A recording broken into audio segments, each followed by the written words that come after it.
Assalamualaikum warahmatullahi wabarakatuh. Perkenalkan, nama saya Dania Febriana, NIM 2021005. Di sini saya akan mempresentasikan atau menjelaskan sedikit tentang ancaman sistem informasi akuntansi. Survei terbaru menunjukkan bahwa 67% perusahaan memiliki cabang keamanan. Lebih dari 45% ditargetkan berdasarkan kejahatan yang terorganisasi dan 60% dilaporkan merugikan secara finansial. Kemudian, ancaman sistem informasi akuntansi diantaranya yang pertama adalah bencana alam dan politik, seperti kebakaran, banjir, topan, tornado, badai salju, perang, dan serangan teroris yang dapat menghancurkan suatu sistem informasi dan menyebabkan sebuah kegagalan bagi suatu perusahaan.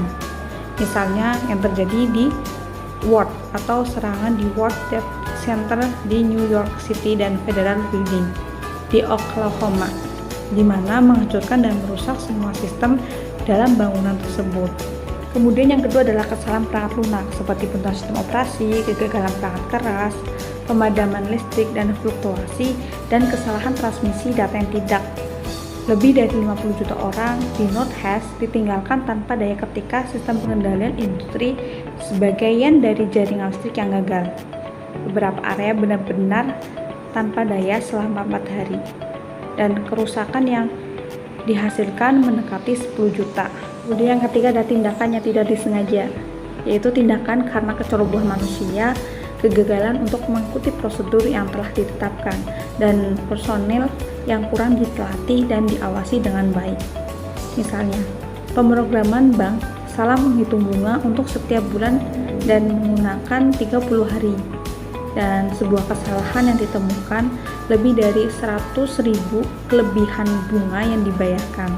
Kemudian yang keempat adalah tindakan yang disengaja, seperti kejahatan komputer, penipuan atau sabotase, merupakan tindakan yang disengaja di mana tujuannya adalah untuk menghancurkan sistem atau beberapa komponennya. Seperti dalam periode 3 tahun terakhir, jumlah jaringan yang mencurigakan meningkatkan 700%. Ini adanya penipuan atau fraud, di mana beberapa dan semua sarana yang digunakan seseorang untuk memperoleh keuntungan yang tidak adil dari orang lain, seperti kelegalan untuk tindakan yang dikatakan curang, maka harus ada yang pertama adanya pernyataan, representasi atau pengungkapan yang salah. Kemudian yang kedua adanya fakta material, yaitu sesuatu yang menstimulasi seseorang untuk bertindak. Kemudian yang ketiga adalah niat untuk menipu, jadi seorang itu ada niatan untuk menipu. Kemudian yang keempat adalah kepercayaan yang dapat dijustifikasi atau dibenarkan, di mana sifat ini adalah seseorang bergantung pada mispresentasi untuk mengambil sebuah tindakan. Kemudian terakhir adalah pencenderaan atau kerugian yang diderita oleh korban. Kemudian adanya penyalahgunaan aset, di mana pencurian aset ini dicuri oleh suatu karyawan. Misalnya, manajer surat kabar Florida bekerja untuk kompetitor setelah ia dipecat. Pemberi kerja pertama menyadari bahwa reportnya dimonitor. Investigasi mengungkapkan bahwa manajer tersebut masih memiliki rekening aktif dan kata sandi secara reguler, mencari file komputernya untuk informasi dan eksklusif. Kemudian adanya kecurangan pelaporan keuangan, di mana perilaku yang disengaja atau ceroboh, apakah dengan tindakan atau kelalaian yang menghasilkan laporan keuangan yang menyesatkan secara material.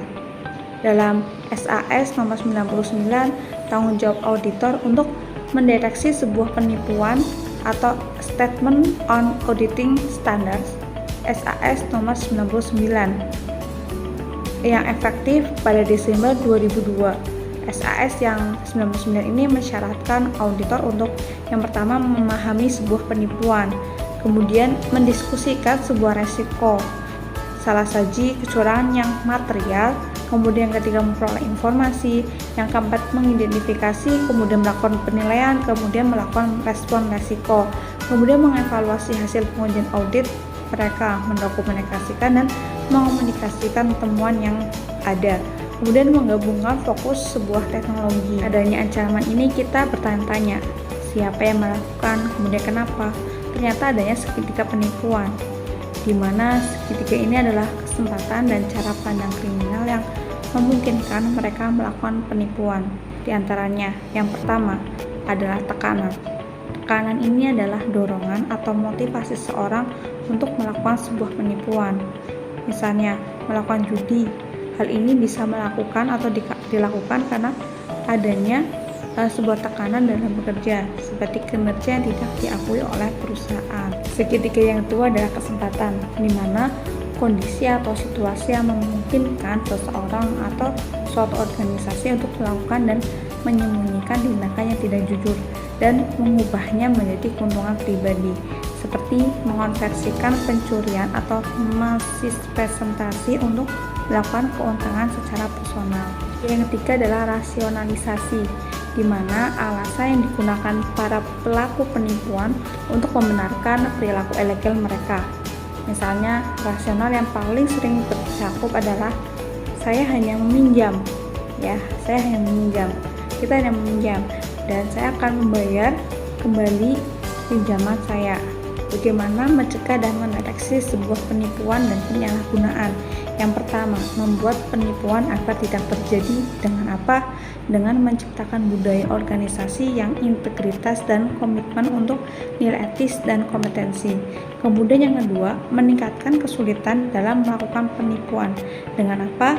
Dengan mengembangkan dan mengimplementasikan sistem kendalian intern yang kuat. Meningkatkan metode pendeteksian. Dengan apa? Dengan mengembangkan dan mengimplementasikan program penilaian risiko penipuan yang mengevaluasi kemungkinan dan besarnya aktivitas penipuan. Kemudian yang keempat, mengurangi kerugian penipuan. Dengan apa? Dengan menjaga sebuah asuransi yang memadai untuk menggunakan perangkat lunak untuk memonitor aktivitas sistem dan memulihkan dari penipuan. Sekian presentasi dari saya. Wassalamualaikum warahmatullahi wabarakatuh.